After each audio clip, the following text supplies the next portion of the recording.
You're just like checking off the box. Every panel is. I can't help it.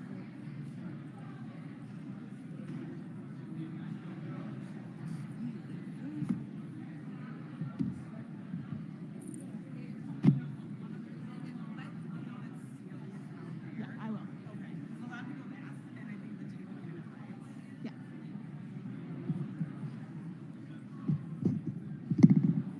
Hey everybody, we're about to get started.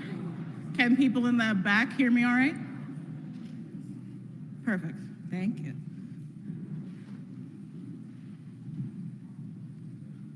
So good afternoon, everybody. My name is Nicole Eza. I am Legislative Director for our Law and Public Safety Committee in our DC office, which also houses our small but mighty two-person SCOTUS tracking team, me and Susan Frederick.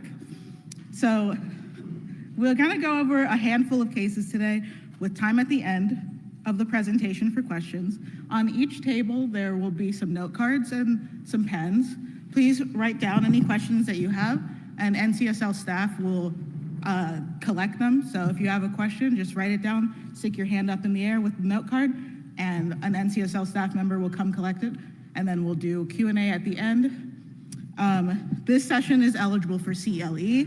If you have not already, please see the NCSL staff outside of the room for any paperwork that you need and sign in. And if you need a certificate of completion, they'll be available on the website.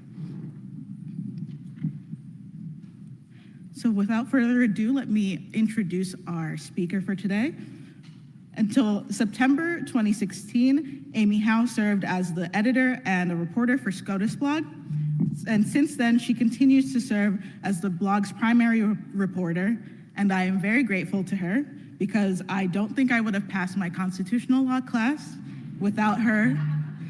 But before turning to full-time journalism, she served as counsel in over 24 merits cases at the Supreme Court and argued 2 cases before the court. She also taught Supreme Court litigation at Stanford Law and Harvard Law School, and served as an adjunct professor at American University's Washington College of Law and Vanderbilt Law School. Amy is a graduate of the University of North Carolina at Chapel Hill and holds a master's degree in Arab Studies and a law degree from Georgetown University. Please help me give Amy a warm welcome.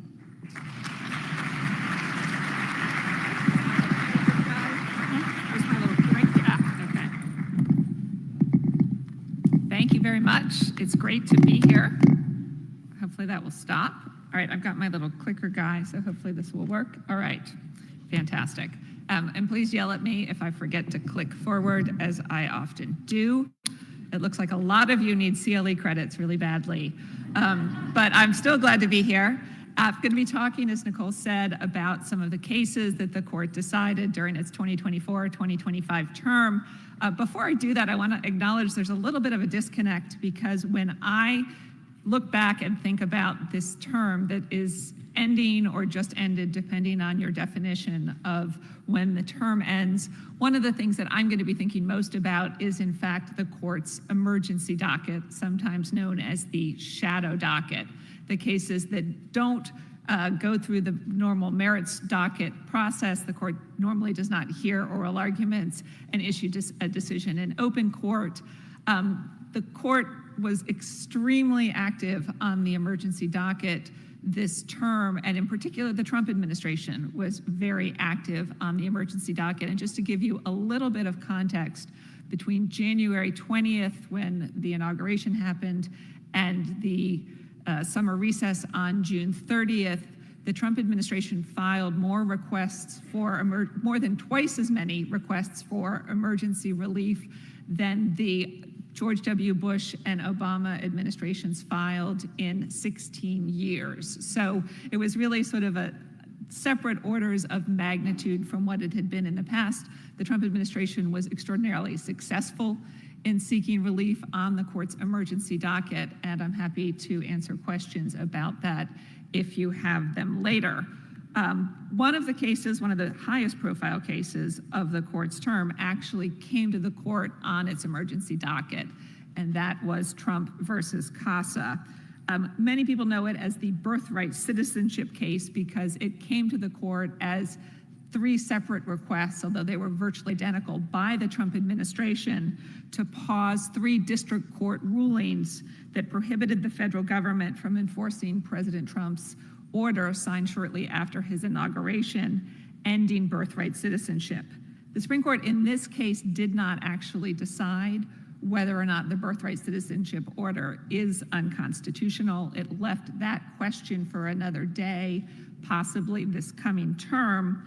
Instead, the question before the court was whether or not a federal district court can enter what's known as universal or nationwide injunctions. Can they issue orders that put a law or a policy on hold throughout the entire United States? The answer to that question we now know is no. The decision was a 6-3 ruling by Justice Amy Coney Barrett. She started by looking at the federal court's power under the Judiciary Act of 1789, which is the law giving courts the power to issue equitable remedies. And she said there's nothing like a universal injunction in early English history. There's nothing like a universal injunction in early American history. And there really wasn't anything like a universal injunction until the late 20th century. Indeed, they were rare until the beginning of the 21st century. So what federal courts do have, she said, is the power to issue complete relief to plaintiffs. And so in this case, if you're talking about the individual pregnant plaintiffs, district courts can bar the government from enforcing the birthright citizenship order against them.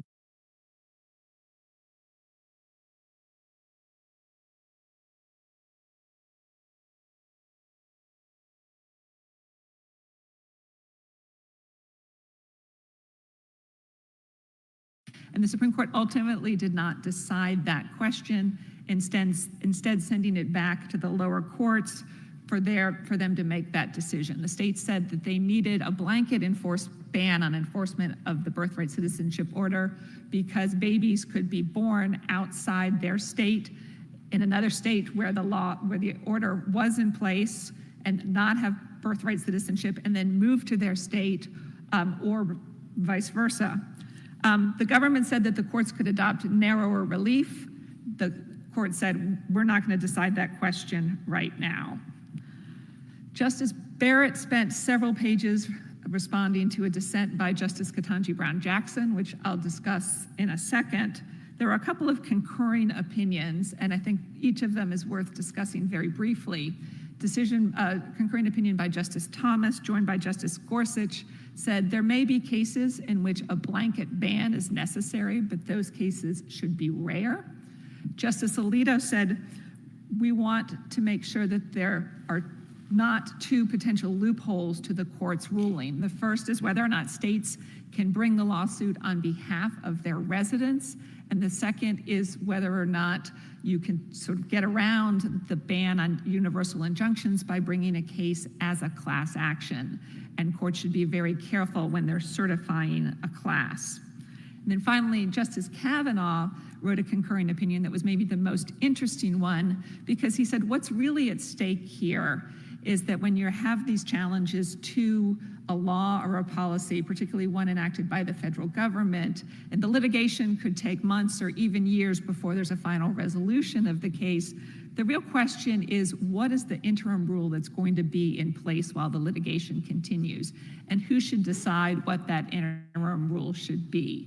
And he said it shouldn't be the district courts, it should be the Supreme Court. And so, although we'd had the sense that some of the Supreme Court justices were getting a little bit weary of all these requests for emergency relief, he in fact suggested that the Supreme Court should be doing more on the emergency docket to resolve these issues so that it's providing the final answer on what this interim solution should be. Justice Sotomayor dissented, joined by both of the other Democratic appointees, Elena Kagan and Ketanji Brown Jackson. She said this birthright citizenship order is so clearly unconstitutional that it makes the case for universal injunctions. And then Justice Ketanji Brown Jackson dissented, and hers was focused less on the legality of the order or the legality of universal injunctions. She focused really on a 35,000-foot level, and she said this is really an existential threat to the rule of law. And justices often conclude their dissents with the phrase, I respectfully dissent, but instead she said, with deep disillusionment, I dissent. The court's, the birthright citizenship order was initially slated to go into effect 30 days after the president signed it back in January, and the court said it will go into effect 30 days after our ruling to give the lower courts time to work out some of the issues that the court had identified in its decision at the end of June. A district judge in New Hampshire has certified a class of babies who would have been affected by the order if it had gone into effect. So he issued what is effectively a nationwide injunction against the enforcement of the executive order. He put that order on hold for a week to give the administration time to appeal it. The administration, as far as I know, has not yet appealed it, so the order is once again stayed. And then 2 other courts have stepped in. A district judge in Massachusetts who'd heard the case brought by one of the groups of states led by New Jersey, once again declined to narrow the order against New Jersey and a group of, I think, about 22 other states, and concluded that the nationwide injunction should remain in place because that was the only way to give complete relief to the states. And then finally, the U.S. Court of Appeals for the Ninth Circuit concluded that the order was in fact unconstitutional because it conflicts with the plain text of the 14th Amendment. So this is something, obviously, that the states are going to want to keep a close eye on, both because of the birthright citizenship issue, which, as I had mentioned at the outset, could come back to the Supreme Court as soon as this term, and also because of what the court may ultimately say about the state's ability to obtain relief in these lawsuits seeking broad relief among several states, effectively a nationwide injunction, even if they're not called that.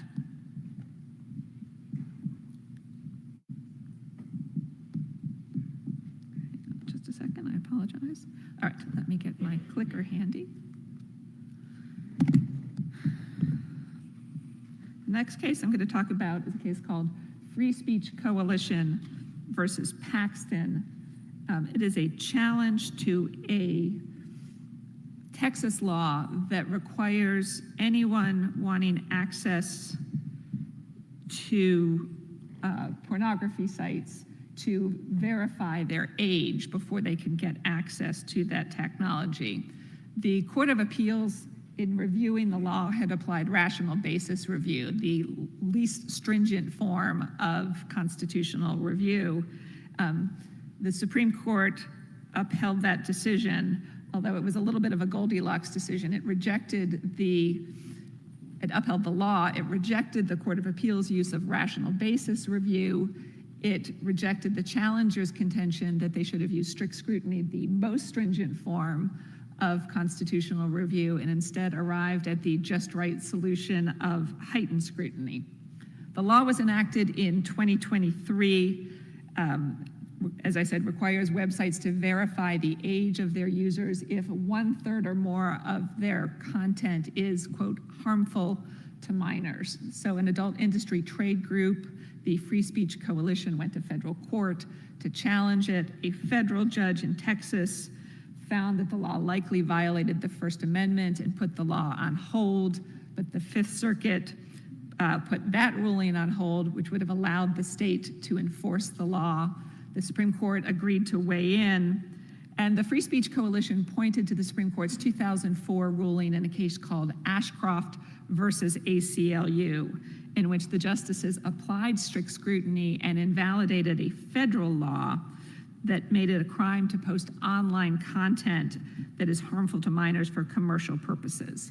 But Justice Thomas, in a 6-3 ruling in this case, said that the intermediate scrutiny, rather than the strict scrutiny applied in Ashcroft versus ACLU, should apply. He said that the law is the exercise of the state's power to prevent minors from accessing content that's obscene as far as they're concerned, and requiring proof of age may be make it more difficult for adults to access that content, but it's not direct regulation of their speech. And he said this law passes intermediate scrutiny because the state has an important interest in protecting children from speech that's obscene as far as they're concerned, and it uses plainly legitimate methods to achieve that result. Lots of other pornography sites and other websites use similar age verification methods, he said, and adults simply have to prove their age to gain access to the materials. Justice Kagan dissented, joined by Justices Sotomayor and Jackson. That's going to be a familiar theme this afternoon. She would have applied strict scrutiny to the law. Roughly half of the states already have similar age verification laws. This decision will obviously make it easier for such laws to pass muster. Could also make it easier, we'll see how it plays out, to regulate other forms of speech on the internet. Speaking of the shadow docket, much of the content of the shadow docket has been requests from the Trump administration to weigh in on, to block various lower court rulings that have in turn blocked the Trump administration's efforts to implement its initiatives. But there are shadow docket applications from other parties as well, including one from a group called NetChoice, which is a tech industry group that's seeking to block the enforcement of a Mississippi law requiring parental consent for minors to gain access to social media sites. Last term, we had the big Chevron ruling in which the court struck down the doctrine that courts should normally defer to agencies' interpretations of the laws that they administer. There was another potentially big administrative law case on the docket, FCC versus Consumers Research. This is one of those cases that would have been a huge deal if it had gone the other way, but ultimately it did not. The challengers in the case were seeking to revive a theory known as the non-delegation doctrine, and this is a theory on which the Supreme Court had not relied since 1935. It's the idea that Congress cannot delegate its power to legislate to another branch of government. And it would be another limit on the power of federal agencies. This kind of limit would require Congress to be much more specific when it delegates power, something that it was alleged had not done in this law and has not done in many other laws. At 6-3, a decision by Justice Kagan, the court declined to revive the non-delegation doctrine, and it upheld the law at the center of the case, which was a federal program that subsidizes telecommunications and high-speed internet services for schools and libraries, people in rural areas, and lower-income communities in urban areas. It's called the Universal Service Program, and the idea behind the program is that everyone should have access to the same kinds of telecom and internet services throughout the country at roughly the same rates. And before telephones were deregulated, which is something that I remember, I'm not sure how many of you do, this was something that was relatively easy to do because the telephone company could pass on the costs of providing telephone services in rural areas to its customers in urban areas where it was cheaper to provide the services. But once telephones were deregulated, it became harder to do that. And so Congress passed a new law that created a more explicit system of subsidies. It created a universal service fund to facilitate this universal service, and then a private nonprofit known as the Universal Service Administrative Company to help administer the funds. And so we all pay contributions, if you look on your telephone bill or your internet bill, to our carriers who then pay into the fund, and that fund is used to subsidize universal service.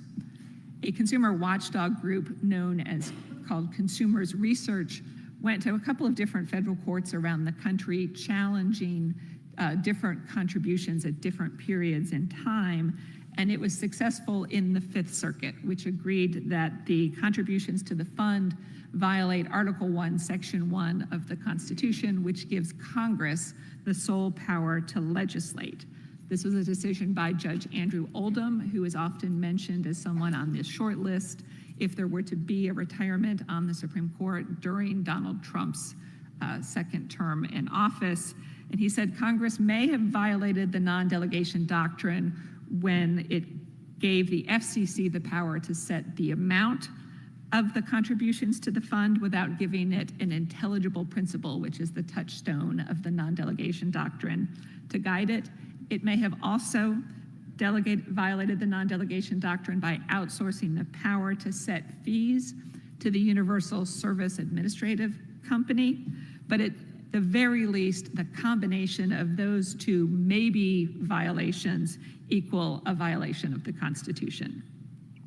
Justice Kagan's opinion for the court, by a vote of 6-3, reversed that ruling. She said Congress did provide precisely the kind of intelligible principle required to guide the FCC's actions.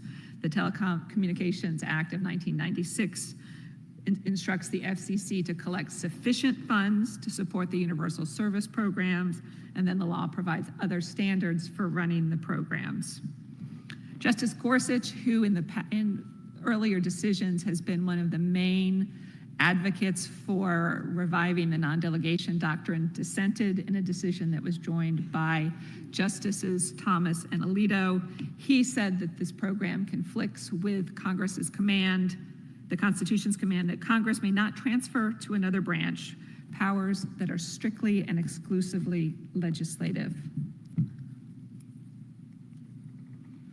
One of the highest profile cases of this term came from Montgomery County, Maryland, right outside Washington, D.C., in the suburbs, where one of my children attended school for several years, but she graduated from college this year. So we were not involved in the debate over the LGBTQ-themed storybooks. This was a 6-3 decision by Justice Alito. The court held that parents have a right to know when their elementary school children are going to be instructed using LGBTQ-themed storybooks and to opt out of that instruction. Montgomery County is one of the country's largest school systems. It's also one of the most religiously diverse school systems. And in 2022, the county approved a group of books with LGBTQ themes, such as Uncle Bobby's Wedding, which got a lot of airtime both at the oral argument in April and then in the dueling decisions by Justice Alito and the dissent by Justice Sotomayor. It's the story of a young girl's reaction to her uncle's same-sex wedding. And at first, the school district allowed parents to opt their children out of instruction using the storybooks, but in 2023, it reversed that decision and removed the option. So a group of parents, included Catholics and Muslims and Ukrainian Orthodox, went to federal court challenging the refusal to allow the opt-out. Their argument was that the state was violating their First Amendment rights by taking away their ability to instruct their children according to their faith and burdening their right to control how and when their children are exposed to issues like gender and sexuality. The lower courts declined to give them an order that would allow them to opt their children out while the litigation continued. Among other things, the Fourth Circuit said that the record in the case was too threadbare for a preliminary injunction, but the Supreme Court reversed. Justice Alito said that the use of the storybooks combined with the lack of notice and the lack of an opt-out option imposes the same kind of burden on religious exercise that the Supreme Court deemed unacceptable more than 50 years ago in a case called Wisconsin versus Yoder, in which the Supreme Court ruled for a group of Amish parents who were challenging a Wisconsin law that required all children to go to school until they were 16. Because of that burden, Alito said the policy is subject to strict scrutiny, and he said, yes, the board may have a compelling interest in maintaining a safe environment and avoiding the sort of disruption that may come with various opt-outs. But he said it isn't narrowly tailored because the school board allows opt-outs for other reasons, including for sex education. Justice Sotomayor dissented, again joined by Justices Kagan and Jackson. Her main theme in her dissent was that this was really an affront to the whole concept of public education. The core premise of public education, she said, is that children come together to learn not the teachings of a particular faith, but a range of concepts and views that reflect our entire society. The court's decision is not limited to LGBTQ-themed storybooks. Instead, the focus is on its burden on religious exercise. So this could lead to more opt-outs in other contexts going forward. Another high-profile case this term is United States versus Skrmetti, in which the Supreme Court upheld Tennessee's ban on gender-affirming care for minors, specifically puberty blockers and hormone therapy. This was a 6-3 decision by Chief Justice John Roberts. Tennessee enacted the law known as HB1 a few years ago. Among other things, it indicated that the state has a legitimate, substantial, and compelling interest in encouraging minors to appreciate their sex, and a similar interest in protecting the integrity of the medical profession, including by prohibiting medical procedures that are harmful, unethical, immoral, experimental, or unsupported by high-quality or long-term studies. So a group of transgender teens, their parents, and a doctor went to federal court where they argued that it violates the Constitution's guarantee of equal protection. The Biden administration joined them in that challenge. The Sixth Circuit ruled for the state. It used rational basis review, and both the Biden administration and the families went to the Supreme Court asking the justices to weigh in last year.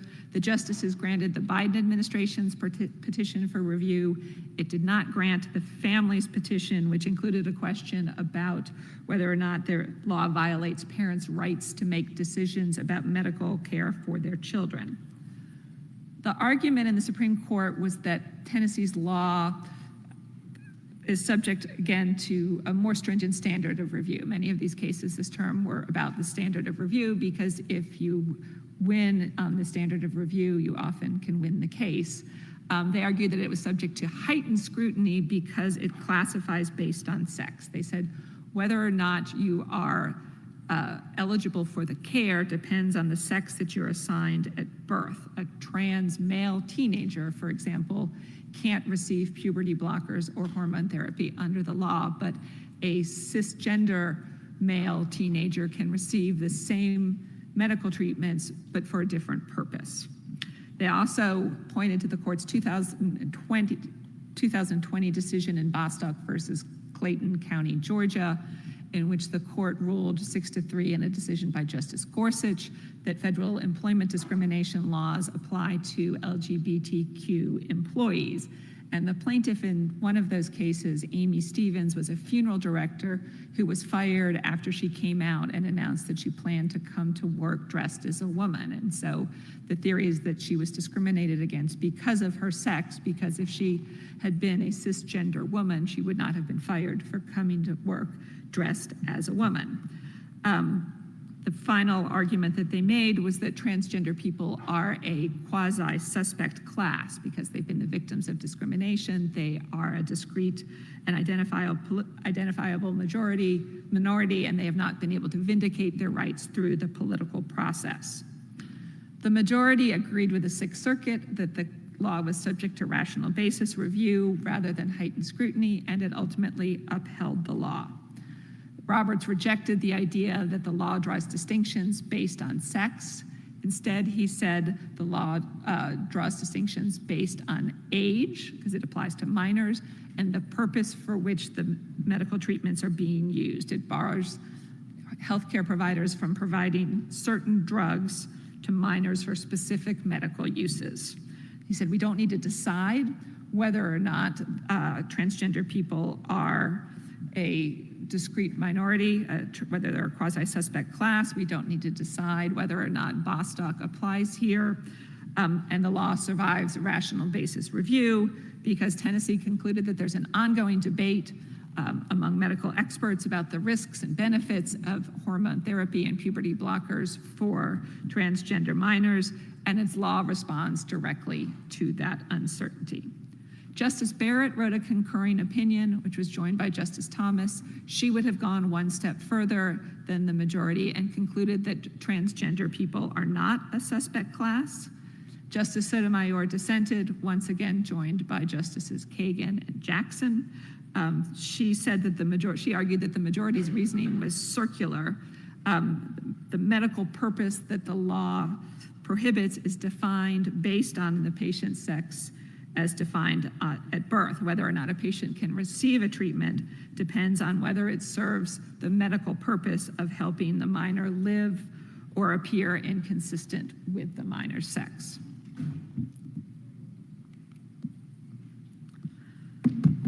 Medina versus Planned Parenthood is a case involving the legal right to challenge South Carolina's decision to terminate Planned Parenthood from the state's Medicaid program.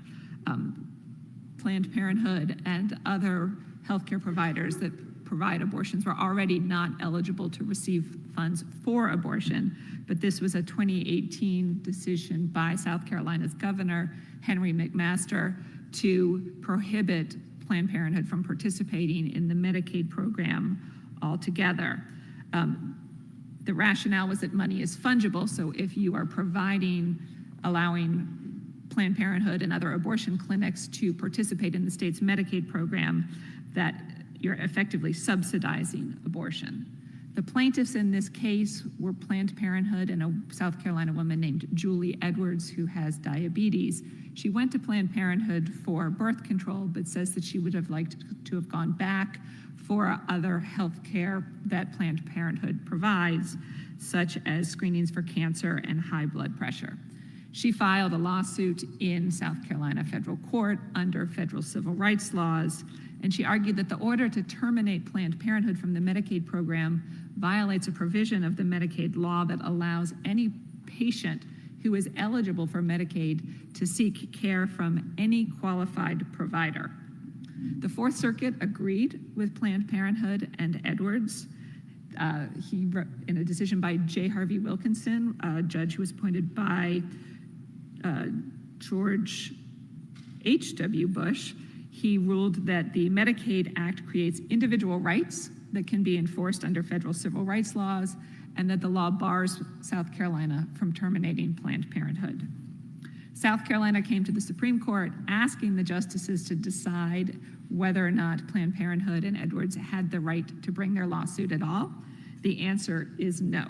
The any qualified provider provision does not create, Justice Gorsuch concluded, the kind of clear and unenforceable right required to allow private lawsuits.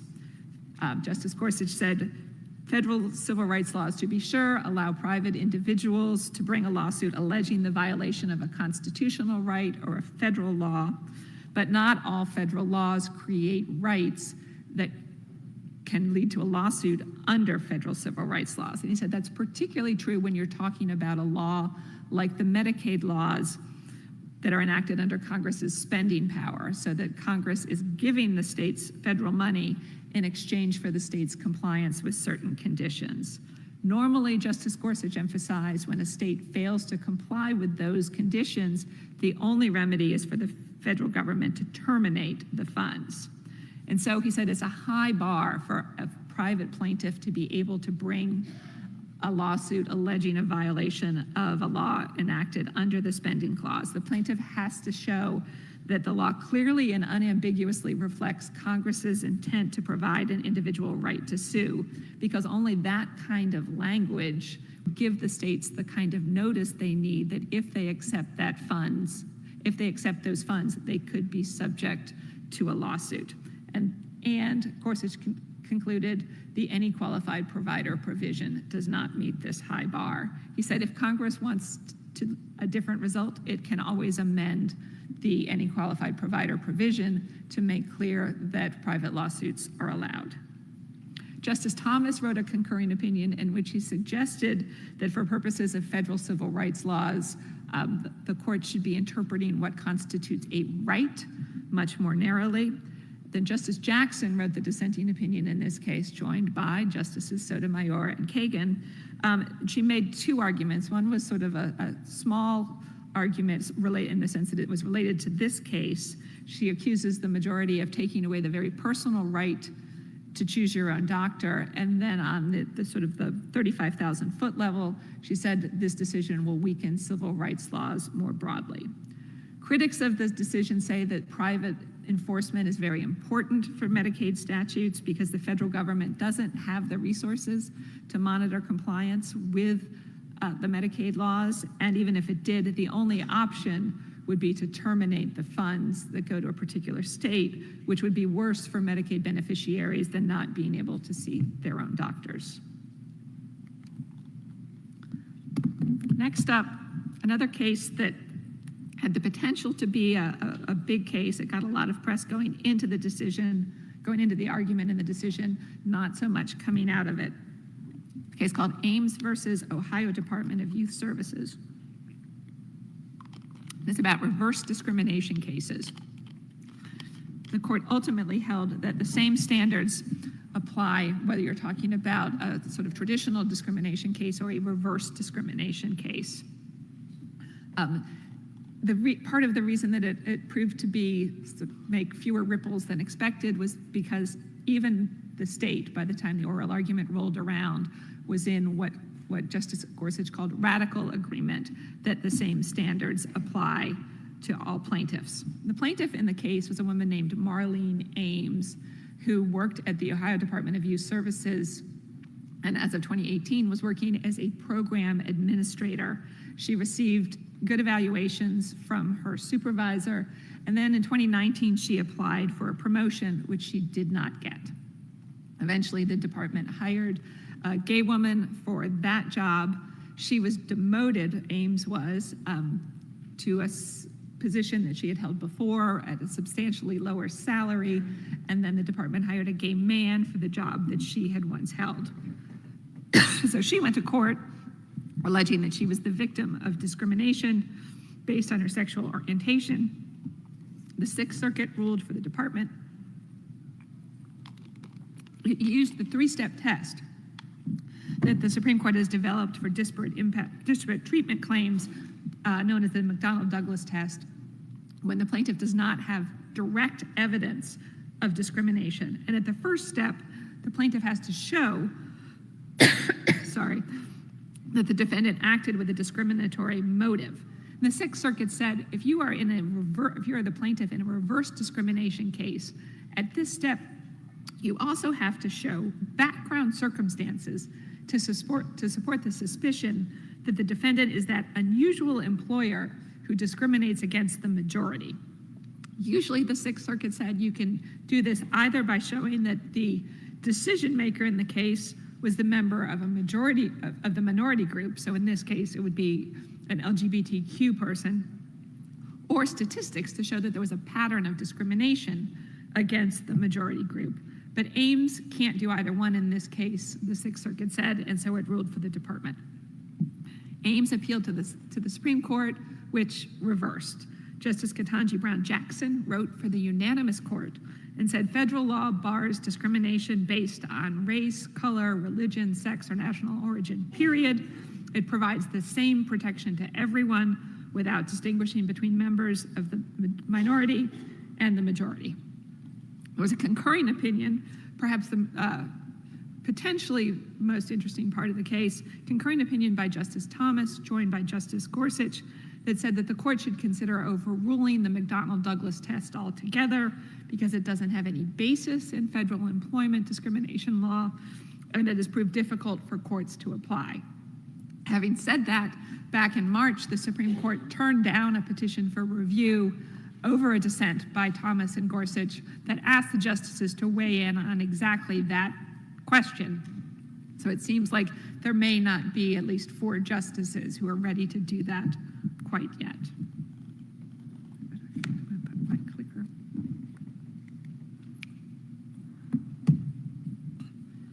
Next up is a really unusual death penalty case from Oklahoma. This is Richard Glossip, who was convicted and sentenced to death for his role in the 1997 murder of the owner of the motel where Glossip served as a manager. It was unusual in no small part because as the case came to the Supreme Court, it was not just Glossip urging the court to throw out his conviction and death sentence, but also the state's Republican Attorney General, Gentner Drummond, represented by Paul Clement, who was the U.S. Solicitor General during the George W. Bush administration. Someone else, a man named Justin Sneed, who worked as a handyman at the motel, confessed to actually killing the motel owner, but he said that Glossip had paid him to do so, and that was the only evidence implicating Glossip in the murder. There was a report by a law firm hired by members of the state legislature that found grave doubt about the integrity of the conviction and death sentence. And then a former district attorney appointed by Drummond concluded that Glossip should receive a new trial, but the state's Pardon and Parole Board rejected his request for clemency, and the Oklahoma Court of Criminal Appeals, which is the state's highest court for criminal cases, rejected Glossip's request to set aside his conviction. So Glossip came to the Supreme Court in May of 2023, asking them to stay his execution, which it did. The Supreme Court eventually, after considering his petition for review at 12 consecutive conferences, agreed to take up his case. Justice Gorsuch did not participate in the case, presumably because he participated in it as some form when he was a judge on the 10th Circuit. So by a vote of 5-3 in a decision by Justice Sotomayor, the court ruled that Glossip should get a new trial. Glossip's case rested primarily on files that he said he had received recently that indicated that prosecutors knew but hadn't disclosed that Justin Sneed had been prescribed lithium for bipolar disorder, but had failed to disclose, but had testified on the stand that he had never been treated by a psychiatrist and had been prescribed lithium for a cold instead.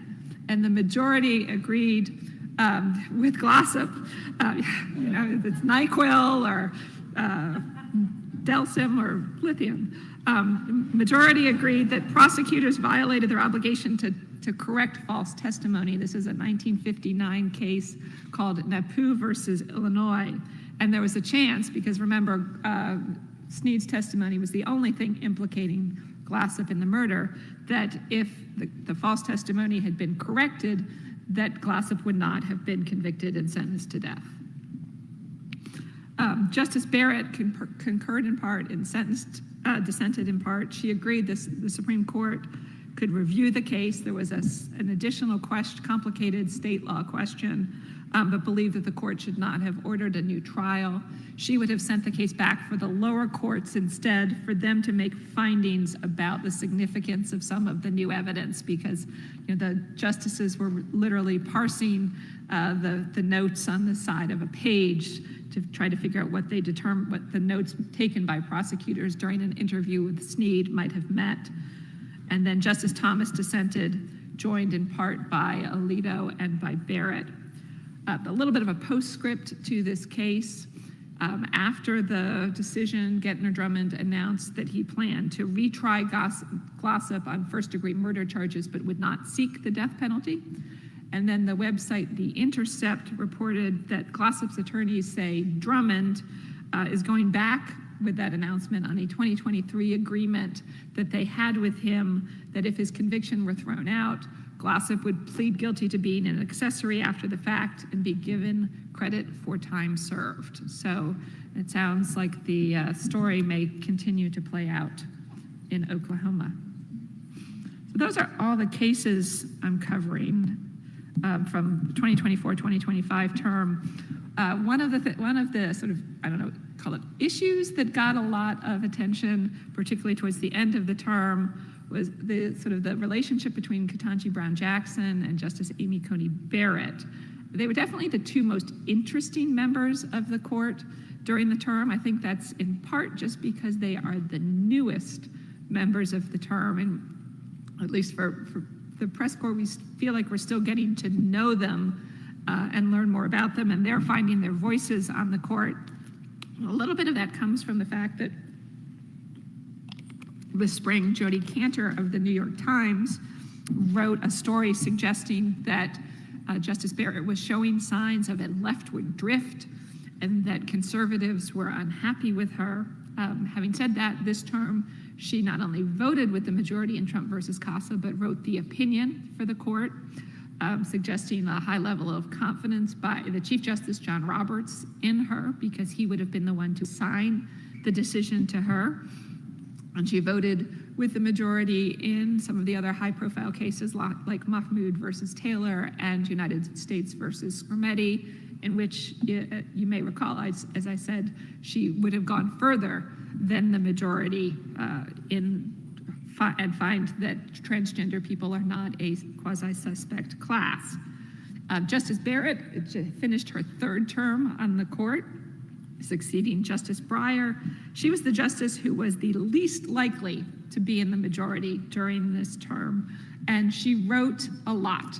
She wrote 24 separate opinions, so that's her, roughly 7 or 8 majority opinions, plus that then would be like 15 or so concurring opinions and dissenting opinions, second only to Justice Clarence Thomas, who also tends to be a very prolific writer.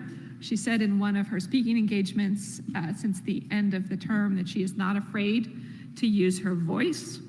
And she, when you read her dissenting opinions in particular, there was a column about this in the New York Times recently, you get the sense that she is definitely writing for the public as much as for her colleagues. And she has a style that is more accessible, maybe a little bit more colloquial, precisely to draw the public in and get people to read her dissents.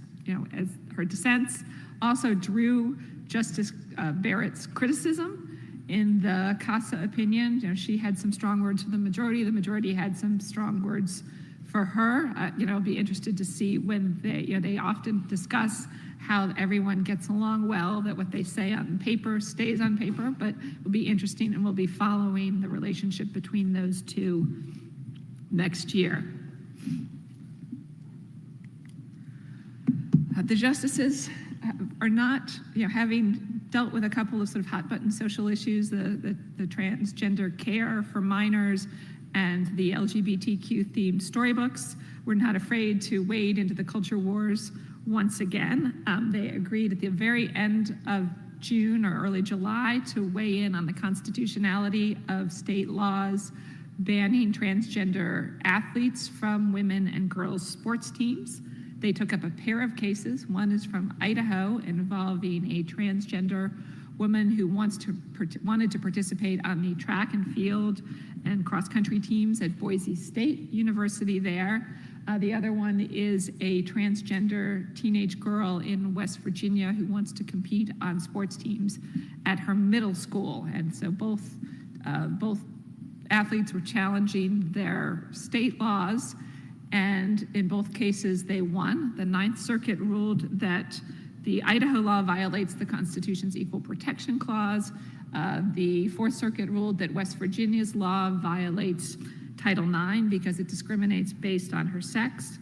And the petitions for review by Idaho and West Virginia actually came to the Supreme Court quite a while ago, and the Supreme Court had been holding them, presumably while it decided the Skrmetti case. And so I thought there was a chance that they would send the case back. Maybe they didn't want to deal with this issue quite so soon after Skrmetti. They might send the case back and instruct the courts to take another look in light of their decision in Skrmetti, but they did not. Instead, they granted review, and they will hear argument in those cases sometime in the fall. Some other cert grants that may be of interest to all of you as we gear up for the 2026 and then the 2028 elections. Bost versus Illinois State Board of Education is a challenge to an Illinois law that allows election officials to count mail-in ballots that are received up to 2 weeks after Election Day, as long as they are postmarked by Election Day. Michael Bost, the petitioner in the case, is a member of Congress. He is the lead plaintiff, and they argue that the state law governing the counting of mail-in ballots violates federal law because they extend Election Day beyond the date that Congress has specified.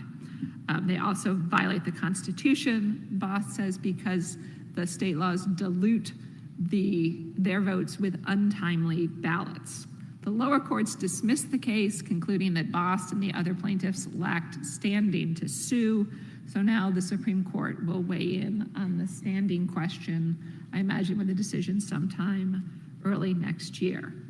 We have a relatively rare Fourth Amendment case before the Supreme Court called Case versus Montana. This is a case in which the defendant was charged with felony assault on a police officer. His girlfriend had called the police to tell them that Case had threatened to harm himself and any police officers who came into his house. Police officers entered, thought they saw a dark object at his waist. They shot him. The Montana courts denied his motion to suppress, relying on something called the community caretaker theory, which allows police officers to enter a home without a warrant when they believe that residents may be in danger or need police help. And so the question that Case has asked the court to decide is whether police need probable cause to believe that there's an emergency to enter without a warrant, or whether it's enough that police reasonably believe that someone needs help. Two more cases. One's called a National Republican Senatorial Committee versus FEC, in which the Supreme Court has agreed to reconsider its 2001 decision in FEC versus Colorado Republican Federal Campaign Committee. In that case, the court upheld federal limits on coordinated campaign expenditures. The new case was brought by the NRSC and then Senator J.D. Vance, arguing that the federal limits violate the First Amendment. And they argued that the 2001 Colorado case isn't really good law anymore in light of all of the Supreme Court's subsequent campaign finance cases. The Sixth Circuit said, yes, maybe there is a tension between the Colorado case and the subsequent Supreme Court rulings, but we can't overrule the Colorado case, only the Supreme Court can. So now we will see whether or not the Supreme Court will. And then last, but certainly not least, Louisiana versus Calais, which has a long and complicated backstory that I will try to summarize very quickly. It is a challenge to the 2024 congressional map in Louisiana. Louisiana has 6 congressional districts. The map that it drew in 2022 had 1 majority Black district. Louisiana's population is roughly 1/3 Black residents. A federal court ordered Louisiana to draw a new map, said that the 2022 map violated the Voting Rights Act. Louisiana drew a new map with 2 majority Black districts. It was sued again by a group of voters who called themselves non-African American voters, said that the new map was an unconstitutional racial gerrymander, that Louisiana had relied too heavily on race. Louisiana's argument is that once the decision was made that it had to draw a second majority Black district, it was focused not on race but on politics, because it wanted to protect 2 high-profile incumbents in Congress, House Speaker Mike Johnson and Representative Julia Letlow, who sits on the House Appropriations Committee. And in any event, the state said states should have breathing room between the competing demands of the Voting Rights Act on the one hand and the Equal Protection Clause on the other. The court heard arguments in March. It was kind of hard to tell which way they were going. And on the very last day of the court's term before its summer recess, the court issued an order setting the case for re-argument in the fall. At the time, I thought that maybe they just sort of couldn't finish their homework, that they'd run out of time and they were gonna, like, okay, well, because they didn't say what they wanted, they said they were gonna order a briefing on a new question, but they didn't say what, and I was like, okay, well, they'll figure that out later.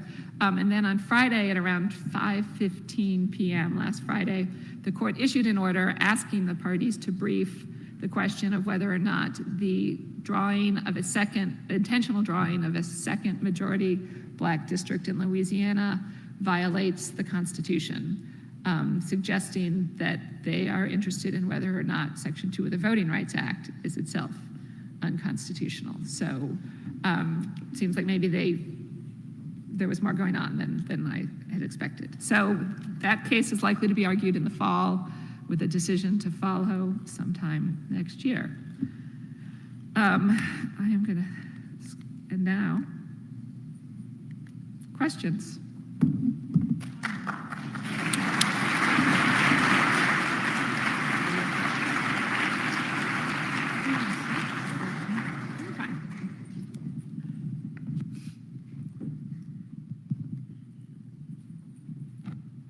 So we have time for maybe a couple questions, maybe one or two, if someone has one already.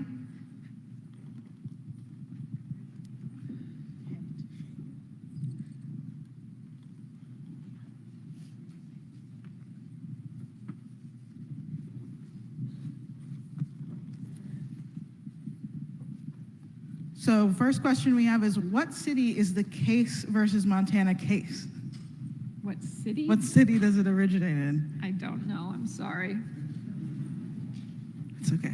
I don't, that was an interesting I'll question. be able to tell you in fall. Fair enough. So we have another question on Free Speech Coalition versus Paxton. So they asked, you called this a Goldilocks decision. This is a relatively narrow endorsement of age verification, right? And it shouldn't be taken to, well, actually, I am not sure if I can read this. It shouldn't be taken to allow age verification for other types of content platforms like social media platforms. Is that correct? I think that's a TBD, to be honest. I think that I have seen some commentators suggesting that it may open the door to more regulation of speech on the internet. I think part of it will depend a lot on exactly what the interest is that you are trying to protect. The interest in protecting children was very strong here. The justices at oral argument were also just incredibly, talking about what had changed since 2004 with the decision in Ashcroft versus ACLU. All of the justices were very interested, and particularly some of the conservative justices, in how much the internet has changed and how much more omnipresent it is compared to 2004, that we're not just dialing up on our desktops at home, but that we've all got phones, and in particular children have phones where they can access large amounts of content at any moment. When the court acts on the Mississippi case, I think that will give us it's coming up on the emergency docket, so we may not get much in the way of explanation when it acts, but it may give us a little bit of a signal. Another question we have is Ketanji Brown Jackson isolating herself with her dissents? It's an opinion question. That is a good question. I think time will tell, to be honest. Justice, her dissents are a little bit stronger than Justice Sotomayor. And Justice Sotomayor has not seemed to isolate herself. Justice Sotomayor has also sort of gone out of her way she's done sort of civics and civics initiatives with Justice Gorsuch, and she's done joint appearances with Justice Barrett. We'll see. I don't have that sense yet, but we'll see. It's hard to imagine that the ideological makeup of the court is going to change anytime soon, and so she could very well be writing similar dissents and concurring opinions for the foreseeable future. And we have, what is the goal of reviving the non-delegation doctrine? The goal is to require Congress, if it's going to delegate power, it's kind of like the major, to a certain extent, like the major questions doctrine. If the Congress is going to delegate power, it needs to be much more specific about it. In the short term, that's going to mean that Congress isn't going to do like some sort of overhaul of all of the United States Code, and Congress didn't write the United States Code with the non-delegation doctrine in mind. Congress, leaves gaps, either because it can't arrive at a decision or because it wanted to leave decisions to the experts. And so, I'm not exactly sure what the goal is, but there is the idea that, much like the Chevron doctrine, that Congress makes the laws, not the executive agencies, is what the goal is. I have one last question. After Medina versus Planned Parenthood, what, if anything, might stop the Trump administration from excluding from Medicaid all providers that provide abortion care?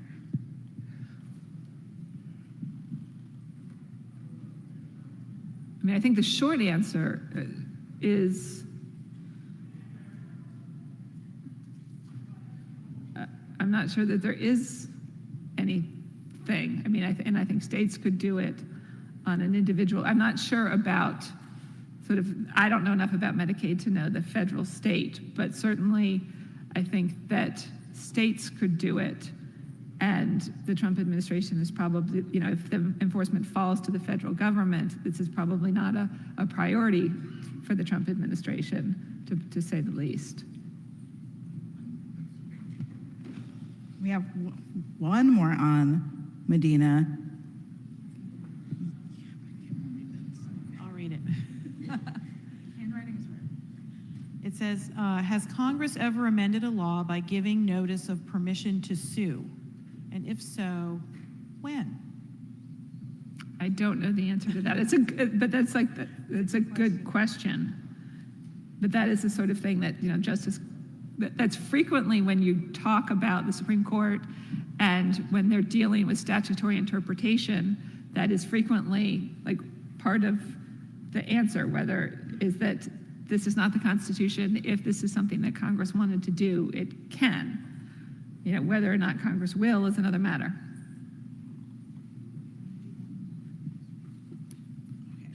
I think we have one last one. I promise this is the last one. Okay. How can states inoculate themselves in discrimination cases? What cues have we seen from decisions? For example, can we state that remedying discrimination is a policy priority, therefore we have certain DEI programs? Ooh, this is not sure that this is my wheelhouse. I don't want to be giving legal advice here. That is fair. Yeah. That is fair.